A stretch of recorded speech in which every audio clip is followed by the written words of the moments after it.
ஓம் நம சிவாய. வணக்கம். நான் ஜோதிட ஜெபில் ஃபைண்டபிள் பேசுகிறேன். கும்பராசிக்கு பொறுத்த வரைக்கும் எந்த நட்சத்திரம் கவனம் தேவை அப்படின்றத நம்ம பார்க்க போகிறோம்.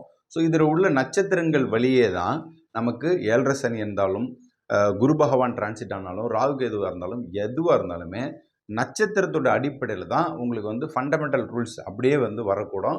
இதில் அவிட்டம் மற்றும் சதயம், பூரட்டாதி 3 நட்சத்திரக்காரங்க இருக்காங்க. இப்போ இந்த 3 நட்சத்திரக்காரங்களுக்கு அவிட்டம் அவங்க ரிலீஸ் ஆகிட்டாங்க, ஓரளவுக்கு ரிலீஸ் ஆகி வெளியே கொஞ்சம் போயிட்டாங்க. இப்போ யாருக்கு ப்ராப்ளம்? அடுத்தது சதயம், பூரட்டாதி. ஸோ இந்த 2 ஸ்டார் இருக்குது பார்த்தீங்களா? இப்போ இதில் பார்த்தீங்கன்னா அவிட்டத்துக்காரங்களுக்கு கொஞ்சமாக வெளியே போயிட்டாங்க. இப்போ சதயமுக்கும் பூரட்டாதிக்கும் கொஞ்சம் கவனமாக இருக்கணும் அப்படின்னு தான் நம்ம சொல்கிறோம். என்ன மாதிரி கவனமாக இருக்கணும்? ஸோ இப்போ இவங்களுக்கு நம்ம ஏற்கனவே எல்லா விஷயத்தையுமே எக்ஸ்பிளைன் பண்ணியிருக்கோம். என்ன மாதிரி விஷயங்கள் அப்படின்னு பார்த்தீங்கன்னா, சனி பகவானுடைய அந்த ராசிக்குள்ளே இருக்கிற இந்த நட்சத்திரக்காரங்களை அவர் காப்பாற்றவும் செய்கிறாருங்க, காப்பாற்றாமல் இல்லை. ஆனால் உங்களுக்கு ஒரு பாடத்தை கற்றுக் கொடுக்குறாரு. என்ன மாதிரி பாடத்தை கற்றுக் கொடுக்குறாரு? யார் உங்களை ஏமாத்துறாங்க, யார் உங்களை கிட்டத்தட்ட உங்களை அந்த இதில் பாதாளத்தில் தள்ளி விடுறாங்க, கிட்டத்தட்ட பிறகு உட்காந்துட்டுக்குள்ளேயே குழி தோண்டுவாங்க இல்லையா, காலில் அப்படியே சேரில் அப்படியே மல்லாக்க கீழே விடுவோம். அந்த மாதிரி எல்லாமே இந்த இடத்துல பார்த்தீங்கன்னா சதயத்துக்கு பூரட்டாதிக்கு அதிகமான ப்ரெஷர் பாயிண்ட்டு வரக்கூடிய நாட்களில் அதிகமாக இருக்கும். அப்போ என்னென்னா, முன்னாடி இது இருந்துச்சு தான், அதை தான் எக்ஸ்பிளைன் பண்ணியிருந்தோம். இப்போ இதில் கவனமாக இருக்கணும் அப்படி தான் நம்ம சொல்கிறோம். ஸோ இதில் பார்த்தீங்கன்னா சண்டை சச்சரவுகள் அதிகமாக இருக்கும். அது உறவுகளுக்குள்ள காயங்களை கொடுக்குதுங்க. முக்கியமாக பார்த்தீங்கன்னா ஒரு ஆண் பெண் உறவுகளில் பிரச்சனைகளை கொடுத்தே தீரும். அதில் லவ்வர்ஸை நம்ம எடுத்துக்கலாம், அதுக்கு அடுத்ததாக கணவன் மனைவி வாழ்க்கையில் எடுத்துக்கலாம். குறிப்பாக அண்ணன் தம்பி, அக்காள் தங்கை, இந்த உறவுகள் பாதிப்பு அடையுதுங்க. ஸோ உறவுகளுக்குள்ள உங்களுக்கு காயத்தை கொடுக்குது. இது எப்போ ஆரம்பிக்கும்? இப்போ ஆல்ரெடி 2ஆம் இடத்துல இருக்கார், குடும்பஸ்தானத்தில் சனி பகவான் இருப்பார். இப்போ 2இல் சனி இல்லையா? இப்போ நம்ம சொல்கிறது எல்லாமே இந்த உறவுகளுக்குள்ள காயங்கள் வர்றது எப்படி வரும்னா, நம்மளுடைய பேசுறது, நம்ம எப்படி நம்ம பேசுகிறோம், நம்மளை பார்த்தீங்கன்னா சீண்டுவாங்க, தூண்டுவாங்க, பிரச்சனைக்குரியவெல்லாம் நம்மளை மாற்றுவாங்க. ஸோ வாண்டடாக நீயும் ரவுடி தான் அப்படின்னு சொல்லுவாங்க இல்லையா? அப்படி நம்மளை மாற்றுவாங்க. ஸோ நம்மளை சாந்தமாக இருந்தாலுமே வம்புக்கு இழுப்பாங்க. 2ஆம் இடம் பார்த்தீங்கன்னா உங்களை தூண்டி விட்டு பேசுறது, பேச்சு தான் 2ஆம் இடம். அப்போ இதில் 2இல் சனி பகவான் இருக்கிறதுனால அதிகமான ப்ராப்ளம்ஸ் கிரியேட் ஆகும். ஸோ இப்போதைக்கு சனி பகவான் உங்களுக்கு அப்படியே ஸ்லோவாக போயிட்டுருக்காரு. இப்போ அதிகமாக வீரியத்தை கொடுக்குறது பார்த்தீங்கன்னா இனி வரக்கூடிய காலகட்டங்களில் வீரியத்தை கொடுப்பார். ஏன்னா ரெட்ரோகிரேட்லேருந்து வெளியே போகிறாரு. இப்போ ரெட்ரோகிரேட்லேருந்து போகிறதுனால நவம்பர் 28, ஸோ நவம்பர் 28 இந்த ரெட்ரோகிரேட்லேருந்து முடிகிறாரு. ஸோ அப்போ அவர் பார்த்தீங்கன்னா மீன வீட்டுக்கு போகிறார். இந்த மீன வீட்டுக்கு போகிறதுனால அங்கிருந்து பார்த்தீங்கன்னா உங்களுக்கு கொஞ்சம் கொஞ்சமாக உங்களுக்கு இந்த 2ஆம் ஸ்தானத்தில் இருக்கக்கூடிய பிரச்சனைகள்லாம், அவமானம் 2ஆம் ஸ்தானத்தில் சனி பகவான் தான் நிச்சயமாக கொடுப்பாரு. அதே டைமில் உங்கள் பேச்சுகளால் பிரச்சனைகளை அதிகரிக்க செய்வார். ஸோ இதில் கோர்ட்டு கேஸு, வம்பு வழக்கு இதெல்லாம் கொஞ்சம் ஃபேஸ் பண்ணுற மாதிரி இருக்கக்கூடிய சூழ்நிலையை உருவாக்கும். ஸோ இது என்ன சார் ஃபுல்லாக நெகட்டிவாக இருக்குது அப்படின்னு பார்க்காதீங்க.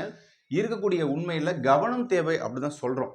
இது நீங்கள் கோச்சாரத்தில் 30% எடுத்துக்கோங்க, இதுவே வாழ்க்கை அல்ல. 30% எடுத்துக்கோங்க, மிச்சம் 70% நம்மளுடைய தசா புத்தி அந்தரம். நம்ம எப்போதுமே சொல்கிறதான் சூட்சமும் தற்பரை ஓரை பிராணம் இது இப்போ பேசுகிறது இதெல்லாமே நம்ம எடுத்துக்கணும். கிரகங்கள் தன் கடமையை சரியாக செய்யுங்க. நீங்கள் ஓடவும் முடியாது, ஒளியவும் முடியாது. இப்போ இது முழுக்க நெக்ஸ்ட் இயருக்கு மட்டும்தான் இப்போ ப்ரிடிக்ஷனில் நம்ம வருது. ஸோ நெக்ஸ்ட் இயர் இப்போ இது ஆரம்பத்தில் உங்களுக்கு 28க்கு அப்புறமா வக்ர நிவர்த்தி ஆகக்குள்ள, ஸோ இது கொஞ்சம் கொஞ்சமாக உங்களுக்கு பிரச்சனைகளை தூண்டும். அப்போ என்ன ஆகும் அப்படின்னு பார்த்தீங்கன்னா, இதில் நம்ம கவனமாக இருக்கிறத மட்டும்தான் சொல்கிறோம். அப்போ எதில் கவனமாக இருக்கணும்? பண விஷயங்களில் கவனமாக இருங்க. குறிப்பாக பணம் கொடுக்கறது வாங்கிறது. ஸோ வட்டிக்கு வாங்காதீங்க. வட்டி போட்டிங்கன்னா கண்டிப்பாக அது பிரச்சனைகளை கொடுக்கும். குறிப்பாக டாக்குமெண்ட்டில் சைன் பண்ணாதீங்க. ஒருத்தர்கிட்ட வாக்கு அதிகமாக கொடுத்து மாட்டிக்காதீங்க. குடும்பத்தில் பார்த்தீங்கன்னா இந்த மாதிரி பிரச்சனைகள் வரக்கூடும். குறிப்பாக வம்பு வழக்குகள் கணவன் மனைவி கிட்ட வருங்க. அதே மாதிரி கேரண்டி இதெல்லாம் நீங்கள் அஷூரன்ஸ் கொடுக்காதீங்க. அப்போ கொடுத்தீங்கன்னா பிரச்சனைகளை மாட்டிப்பீங்க. ஸோ உங்கள் ஃப்ரெண்டு உங்களுக்கு இதை வாங்கி கொடு, அதை வாங்கி கொடு, எனக்கு சைன் பண்ண 5 லட்ச ரூபா லோனு, இந்த மாதிரி சொல்லக்குள்ள இல்லை என்னால் இப்போதைக்கு முடியாது, நானே சிரமத்தில் இருக்கேன் அப்படின்னு சொல்லிட்டு ஓப்பனாக நீங்கள் பேசுகிறது உங்களுக்கும் நல்லது, அவருக்கும் நல்லது. ஸோ அதை இந்த இடத்துல நம்ம பார்த்துக்கணும். அதே டைமில் தொழில் தொடங்கலாமா? தொழில் தொடங்குங்க, கண்டிப்பாக டெவலப்மெண்ட் இருக்கும். சனி பார்த்தீங்கன்னா தொழிலுக்கான காரகம் தான். ஆனால் அதில் இன்வெஸ்ட்மெண்ட் உங்களுக்கு பலம் என்னவோ அதுக்கு ஏற்ற மாதிரி பண்ணுங்கள். ரொம்ப நீங்கள் பார்த்தீங்கன்னா 50 லட்சம் 1 கோடி அப்படின்றது போகல நிறைய ப்ராப்ளத்தை ஃபேஸ் பண்ணுற மாதிரி இருக்கும். அப்போ ஒரு குறிப்பிட்ட அந்த லேக்ஸை வச்சுக்கிட்டு நீங்கள் இன்வெஸ்ட்மெண்ட் பண்ணுங்கள். தொழில் வளர்ச்சியை ஓரளவுக்கு வந்து இங்கே வந்து நம்ம சொன்ன இந்த தசா புத்திக்கு ஏற்ற மாதிரி தான். இப்போ குறிப்பாக நீங்கள் வந்து பார்த்தீங்கன்னா சதய நட்சத்திரத்தில் இருக்கீங்க, ஒரு 35-40 வயசில் இருக்கீங்கன்னா உங்களுக்குள்ள தசா புத்திகள் ஒரு கேது தசையோ புதன் தசையோ சுக்கிர தசையோ இப்படி லைனாக வரும். அப்போ அந்த தசை அந்த நாதன் தசாநாதன் எப்படி இருக்கார், புதன் எப்படி இருக்கார், குரு எப்படி இருக்கார், இப்படின்றத நம்ம பார்த்துக்கணும். இப்போ குறிப்பாக வந்து பார்த்தீங்கன்னா கண்மூடித்தனமாக மற்றவங்கள நம்புறதை நீங்கள் ஸ்டாப் பண்ணிக்கணும். ஸோ உங்களை யாருன்னே தெரியாதவங்க கிட்ட போயிட்டு நீங்கள் வந்து டக்குன்னு பழகினவங்க கிட்ட 1 வாரம் 1 மாதம் 2 மாதம் பழகினவங்கிட்ட போய் நீங்கள் வந்து ஒரு 5 லட்ச ரூபா இன்வெஸ்ட்மெண்ட் பண்ணி அவங்க யாருன்னே தெரியாமல் நம்மளை பிரச்சனைக்குள்ளே மாட்டுறதுக்கு வாய்ப்புகள் இருக்குது.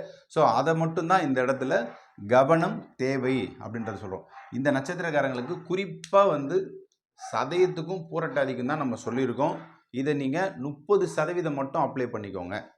இதை வந்து நீங்கள் அப்ளை பண்ணிக்கோங்க. சரி, இதில் வந்து சனி பகவானே வந்து இவ்வளோ பிரச்சனைகளை தந்தால் எப்படி தான் சார் வாழ்கிறது அப்படின்னு கேட்டிங்கன்னா, கண்டிப்பாக எல்லா சுற்றுகளையும் சனி பகவான் வந்து கொடுப்பாரு, கெடுப்பாரு, ரெண்டுத்தையும் வந்து நம்ம எடுத்துக்கணும். ஸோ சனி பகவானுக்கு பொறுத்த வரைக்கும் நீங்கள் நேர்மையாக இருந்தாலே போதும். பொண்டாட்டிக்கு தெரியாமல், புருஷனுக்கு தெரியாமல் ஏதாச்சும் ஒரு சின்ன பிரச்சனைகளில் நீங்கள் மாட்டிக்கிட்டாலும் அது சந்தி சிரிக்க வச்சிரும். ஸோ அதுதான் நம்ம ஏற்கனவே சொன்னது. அதில் தான் நம்ம சொல்லியிருப்போம், அந்த கள்ள உறவு சம்மந்தப்பட்டது. அதே மாதிரி பார்த்தீங்கன்னா, நகையை கொண்டு போய் வச்சு மாட்டிக்கிறது, புருஷனுக்கு தெரியாமல், மனைவிக்கு தெரியாமல், இதெல்லாம் வந்து இருக்கக்கூடியது. குடும்பத்தில் ரத்த உறவுகளே வந்து நம்மளை காயப்படுத்தும். ஸோ அதெல்லாம் கொஞ்சம் கவனமாக இதில் இருந்துக்கணும். நேர்மையாக இருந்தால் இந்த காலகட்டம் நிச்சயமாக நம்ம வந்து பார்த்திங்கன்னா அடுத்த கட்டத்துக்கு போயிடலாம் அப்படின்னு நம்ம எடுத்துக்கலாம். வணங்கக்கூடிய தெய்வங்கள் அப்படின்னாலே பார்த்திங்கன்னா இஷ்ட தெய்வத்தை முக்கியமாக வணங்குங்க.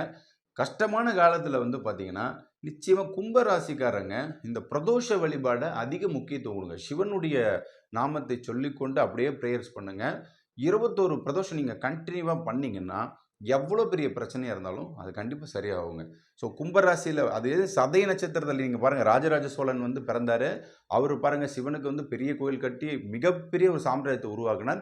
சிவனுடைய நேரடி அனுகிரகம் பெற்றவங்க சதயம் தான். ஸோ இதில் வந்து இவங்களுக்கு பெருமையாக இது சொல்கிறது எதுனா, இந்த நட்சத்திரக்காரங்களுக்கு வலிமை அதிகமாக இருக்கும் அப்படின்னு நம்ம சொல்லலாம். அதே மாதிரி சதய நட்சத்திரம் சிறப்பான நட்சத்திரம். பூரட்டாதி நட்சத்திரம் குருவுடைய நட்சத்திரம். ஸோ இவங்களுக்கு வந்து பாருங்கள் குரு அருள் திருவுருளாக இருக்கும். தியானம், யோகா, சித்த நிலையெல்லாம் போகிறது வந்து ரொம்ப சிறப்பை கொடுக்கும். இதெல்லாம் பண்ணுங்கள். நிச்சயமாக வரக்கூடிய காலகட்டத்தில் உங்களை நீங்களே தேற்றிக்கொள்வதற்கு ஆன்மீகமும் ஜோதிடமும் நிச்சயம் வெற்றியை தரக்கூடும். எல்லாம் வல்ல இறைவன் எல்லாத்தையும் கொடுப்பார். நன்றி, வணக்கம்.